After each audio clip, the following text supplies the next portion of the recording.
సికింద్రాబాద్ నియోజకవర్గం చిలకలగూడ గాంధీ బొమ్మ వద్ద ఓబీసీ రాష్ట్ర కోశాధికారి ఆకారం రమేష్ ఆధ్వర్యంలో డాక్టర్ శ్యామ్ ప్రసాద్ ముఖర్జీ జయంతి వేడుకలను ఘనంగా నిర్వహించారు. ఈ కార్యక్రమానికి ముఖ్య అతిథిగా ఓబీసీ ప్రెసిడెంట్ శ్రీనివాస్ యాదవ్, సారంగపాణి నాగేశ్వరరెడ్డి, హరి, కృష్ణమూర్తి, రవిప్రసాద్ గౌడ్, అంబాల రాజేశ్వర్లు విచ్చేసి డాక్టర్ శ్యామ్ ప్రసాద్ ముఖర్జీ విగ్రహానికి పూలమాలలు వేసి నివాళులర్పించారు.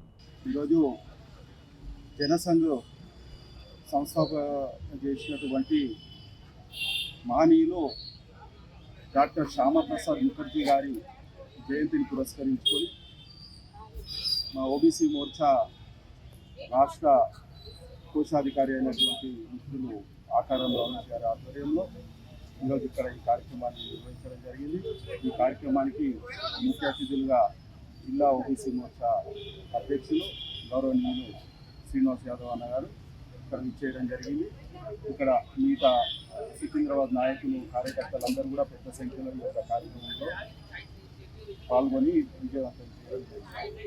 అయితే మరి మన డాక్టర్ శ్యామప్రసాద్ ముఖర్జీ గారు మరి దేశంలో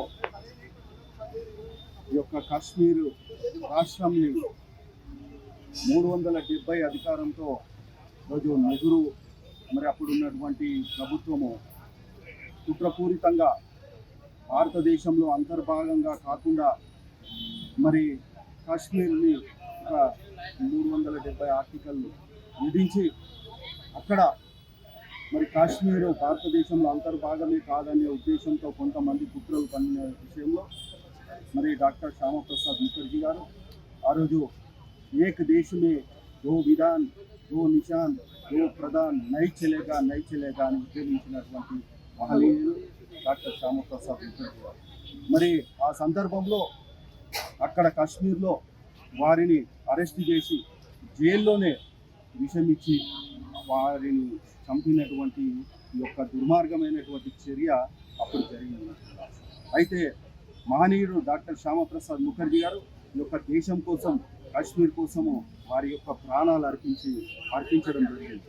కాబట్టి వారిని స్ఫూర్తి తీసుకొని ఈరోజు భారతీయ జనతా పార్టీ కూడా మరి 370 ఆర్టికల్ని మన ప్రియతమ ప్రధాని నరేంద్ర మోడీ గారి ఆధ్వర్యంలో 370 ఆర్టికల్ని మన కిషన్ రెడ్డి గారు కూడా అప్పుడు హోమ్ మినిస్టర్లో సహాయ మంత్రిగా ఉన్నారు. Today is Shyam Prasad Mukherjee's Jayanti.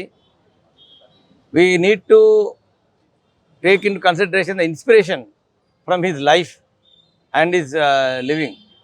He was not only struggled for the Kashmir issue in the name of one constitution, one prime minister and one symbol, but he also struggled for the nation building. He thought nation and state are different.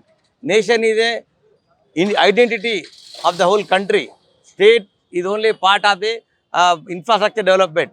So he said we have to distinguish with that and build people across all religions and castes. He is the first person who envisaged the concept of a non-minority based religious integration. He started his career from the Hindu Mahasabha.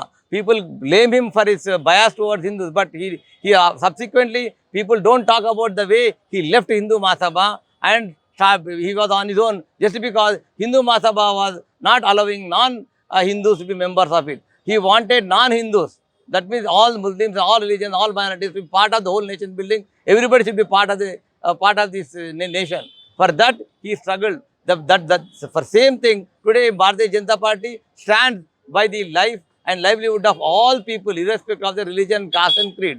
And he was the person who believed in the concept of rural urban. Rural means he built a rural village of 1,000 people on odd, and he wanted them to live together like a equity with different constitution, with single concept and work together. However, the urban should have all the infrastructure, the rural will have all the urban infrastructure required for them to survive. Not that they will not be with the old concept. He was a person, his dreams, only one dream of Kashmir is fulfilled, but we have to fulfill the dreams of integrating all the religious people in this. He was against the minority commission and minorities concept because that is where he was beaten by Likayat. He was against the Likayat pact signed by Nehru and Likayat of Pakistan, who wanted a minority commission here to protect the Muslims, and he said he will put the same commission for Hindu protection in Pakistan. He knows in Pakistan there is no minority concept of Hindus, and Hindus are not protected. But however, the protection of my minorities in India is enjoying by them. Today we are not saying we are against them, but we should make them part of the Hindu culture and society in the name of nation building.